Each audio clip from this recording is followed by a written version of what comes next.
Welp. What's the deal? It's your boy Rodney the Boss, multi-platinum and Grammy Award-winning producer of Lil Wayne on the Carter 3, Plies, Lil Boosie, Mr. Magic, Rocco. The list just goes on, you know what I'm saying? I'm rocking with my girl, Amber Alert, on the Takeover on the AATI network. Hey, it's Riff. You rocking with Gemini the Queen. What up, man? It's your boy DJ Nothing Nice, WNRDB, Orlando, Florida. You know, the palm tree lifestyle, that's how we get down. Grammy member, engineer, producer, RIAA member, you know, just entrepreneur worldwide, you know, just rocking, doing what we do right here, you know what I'm saying? With your homegirl, Gemini the Queen, on Amber Alert, you know. What's good, ladies and gentlemen? This is your girl Gemini the Queen with DJ Amber Alert, always by my side. And I promise I wasn't going to say nothing about this. I was going to make a show. Nope. But then, someone on my Facebook made me realize and remember the government be motherfucking lying. Hello.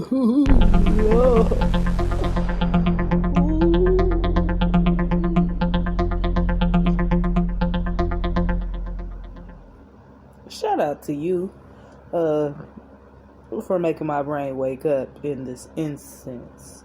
And it's just so funny. Matt Walsh is currently talking about this. Now, Personally, it doesn't matter. Let's hear what Matt Walsh has to say about what's going on with this. When we first heard the news that WNBA player Brittney Griner was being released from detainment in Russia in exchange for the world's most notorious arms dealer, a man our own government has nicknamed the Merchant of Death, some of us were immediately suspicious about the reasoning behind this decision. This was especially the case given the fact that other Americans like former Marine Paul Whelan, schoolteacher Mark Fogel, were left to languish in Russian labor camps while the basketball player was brought home. As we talked about yesterday, the Biden administration claims that they didn't choose to leave Whelan out of it. As far as Fogel goes, they're not even acknowledging his existence at all, really.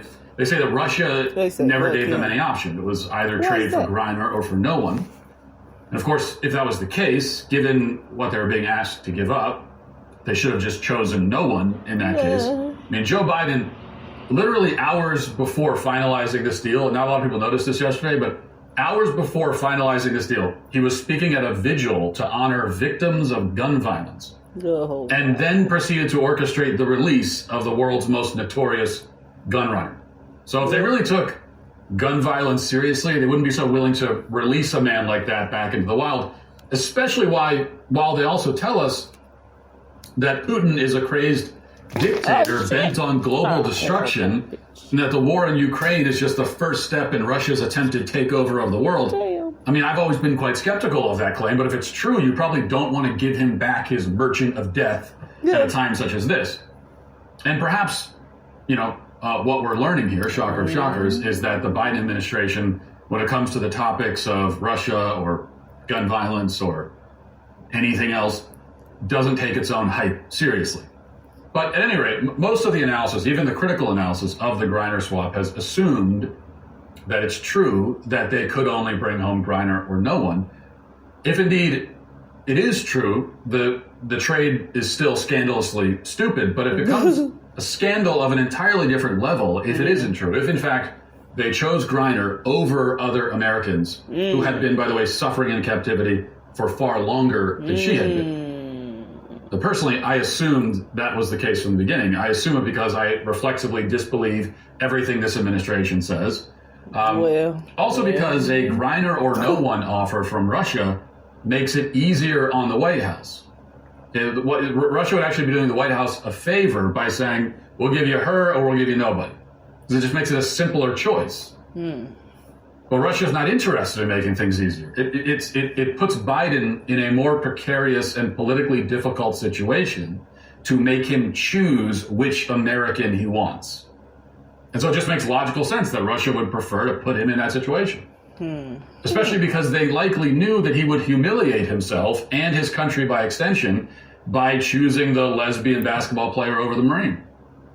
And by the way, I just saw, we can't play the clip because it's in Russian, you wouldn't understand it. But I saw a clip circulating of Russian media last night, and a woman on Russian media talking about this case and doing exactly this, mocking Biden for choosing. She says that Biden was offered a choice between Whalen or Griner, chose Griner. Yikes. And as the woman on Russian TV points out, they made that choice because Whalen goes to the back of the line because he's a white male and heterosexual. So they're mocking him. Pause. Wait a minute. I must go to Whalen so we can hear about him real quick. Oh, wow. He's from Michigan?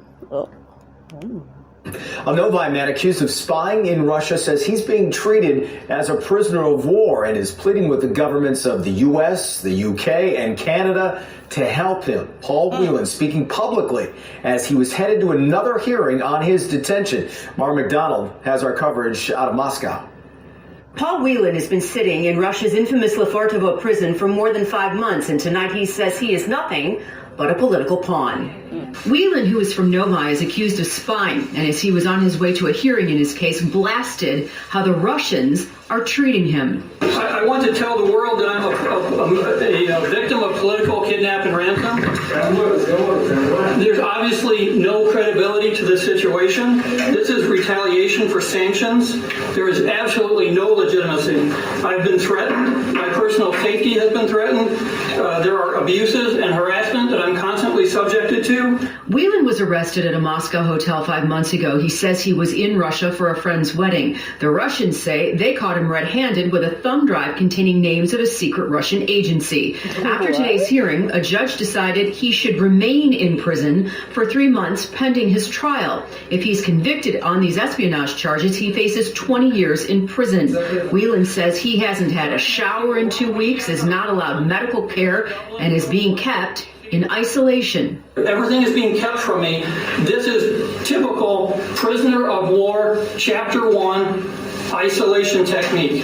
They are trying to run me down so that I will talk to them. This is Salem witch trial mentality, and I'm asking the world press to go to London, to go to Washington, to go to Dublin. Now, members from the U.S. Embassy in Moscow were at the hearing today, and they heard Whelan. They say they've been in to see him frequently, but they're aware that he feels that he is being psychologically tortured and that they are going to protest his treatment with the Russian government. We are in the newsroom. I'm Mara McDonald, Local 4. The U.S. prisoner swap, despite rising tensions between the two nations. Marine veteran Trevor Reed landed back on American soil after spending nearly 1,000 days behind bars in Russia. He was convicted of assault charges while drunk, allegations he denies. While Trevor Reed's family is celebrating their loved one's return from Russia, another American prisoner is asking, why was I left behind? Paul Whelan has been imprisoned in Russia since 2018 when he was arrested on espionage charges. A judge convicted him in 2020 after a trial held behind closed doors. That day, Whelan held up a sign in court that said, "Sham Trial." His brother, David Whelan, is here now to talk a little bit more about his family's efforts to bring Paul home.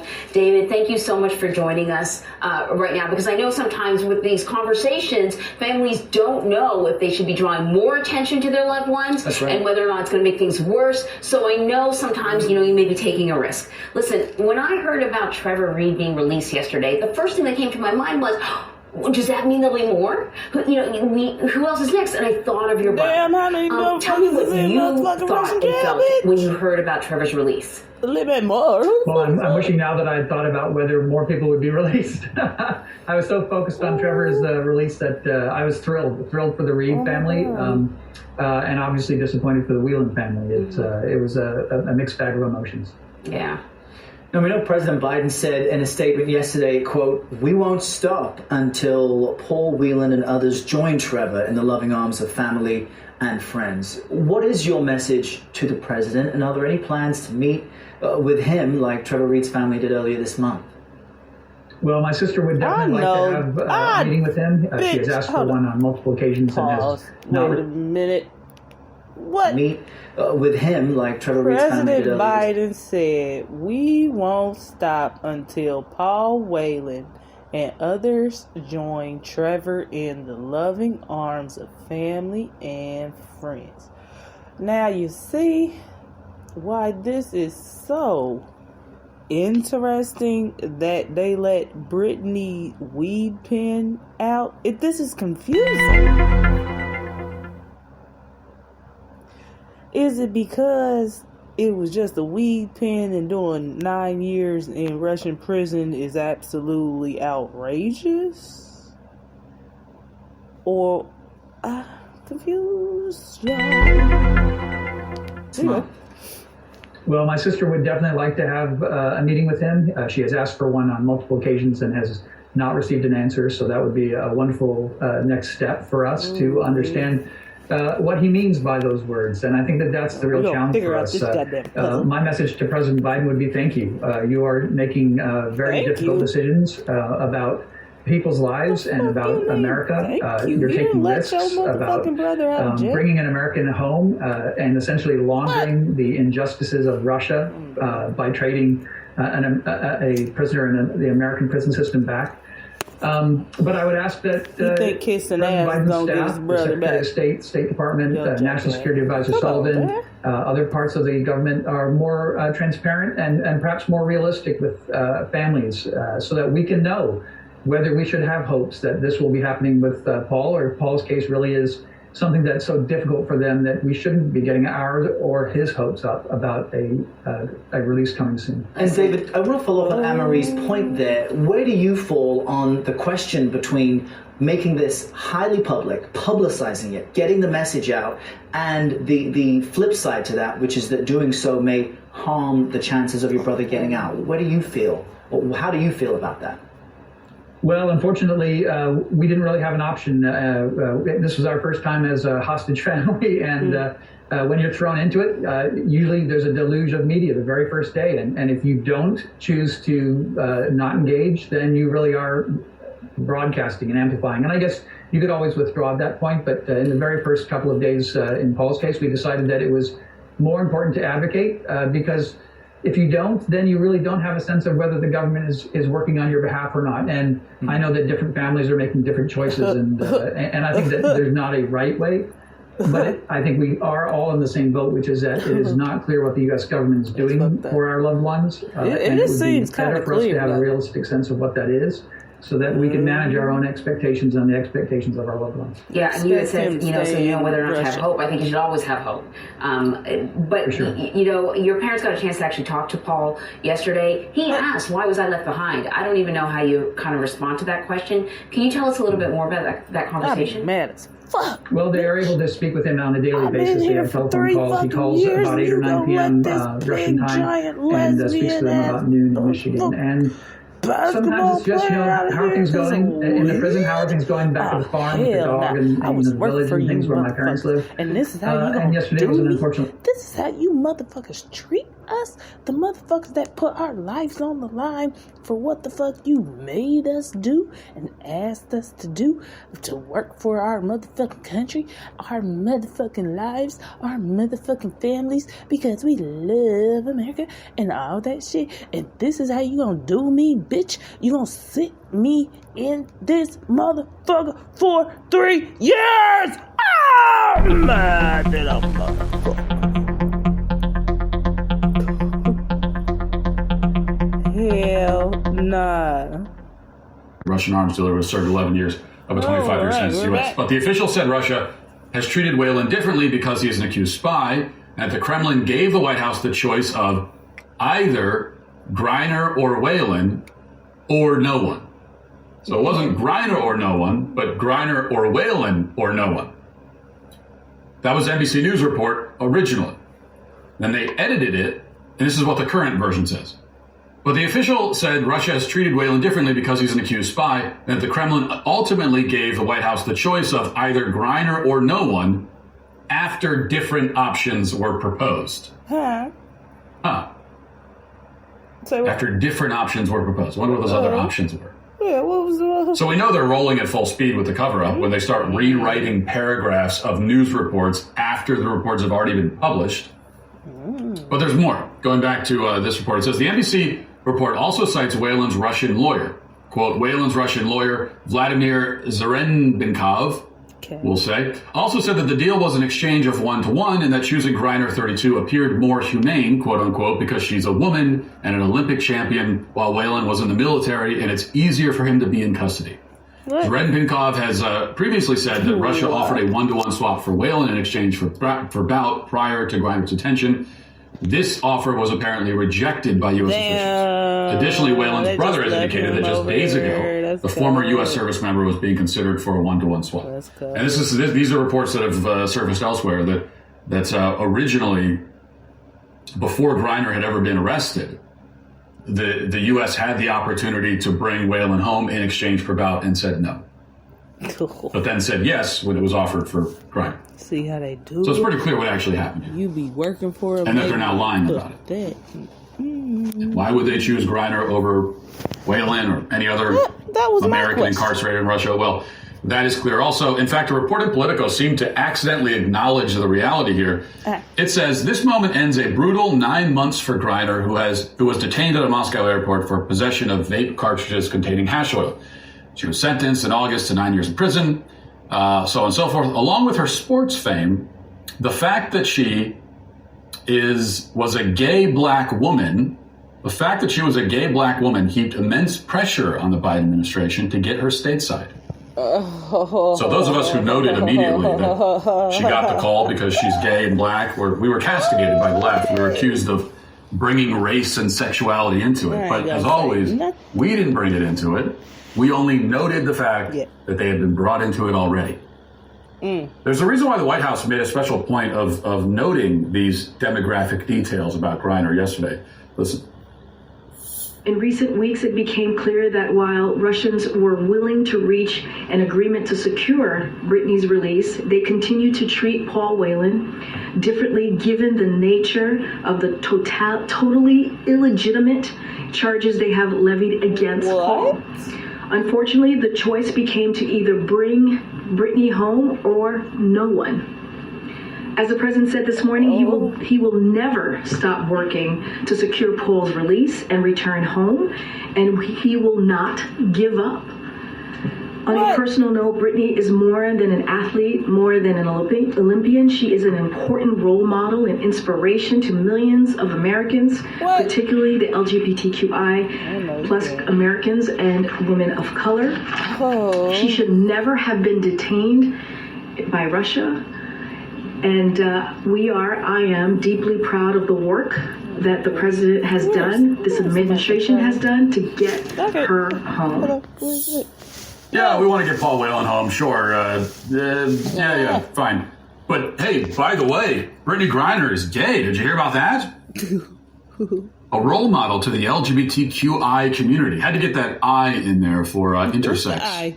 Griner is an inspiration to those with genital deformities for some reason. Damn, so the claim is that she wasn't chosen because she's gay and black, but gee, isn't it so great that we brought this woman home who is gay and black?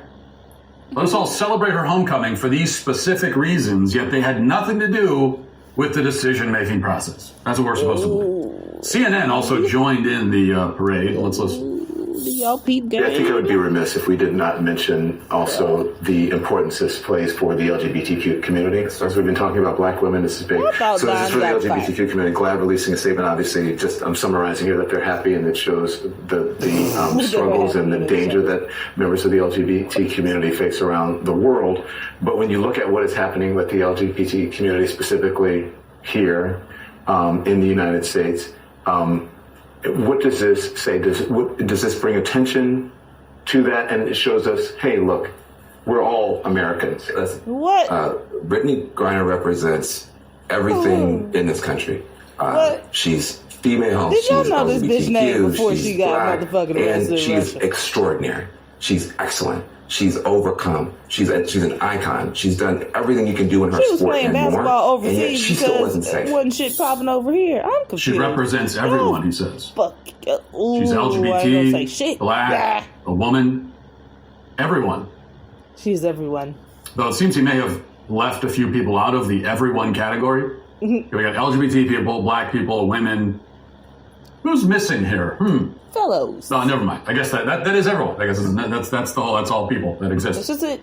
We're also told that she's an icon. She's a hero. She's a saint among sinners. For doing what? But why is that exactly? She plays basketball moderately well against a bunch of women. I think she averages, I had to look this up. Apparently they keep stats for WNBA players, which I didn't realize that. And so she averages 17 points a game against a bunch of women. She in a league where when there's been like 3 dunks in the last 30 years. Oh. So she does that. And then in her personal life, she's a convicted domestic abuser who had to enter into a 26-week domestic violence counseling course a few years ago before getting arrested for bringing drugs into a foreign country. Oh, hell. Icon, sure. Brittney. But in a certain way, she is an icon, I suppose. Icons are, what are icons? They're symbols. And Griner symbolizes the demographic hierarchy in this country. She's a symbol of the racial and sexual pecking order. That's what she's a symbol of, the ranking system. And that has never been more clear than it is now. Let's get to the 5 headlines. Ouch, my heart, bitch. Ooh, where's my heart? I don't know what it is. Something hurts. It's been a hard year on the economy, and that means that essential... Well,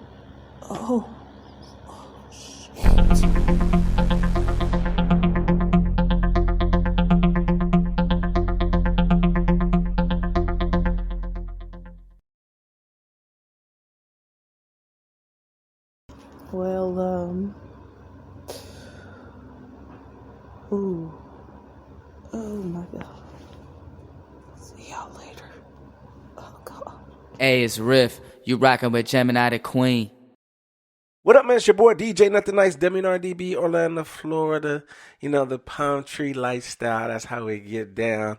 Grammy member, engineer, producer, RIAA member.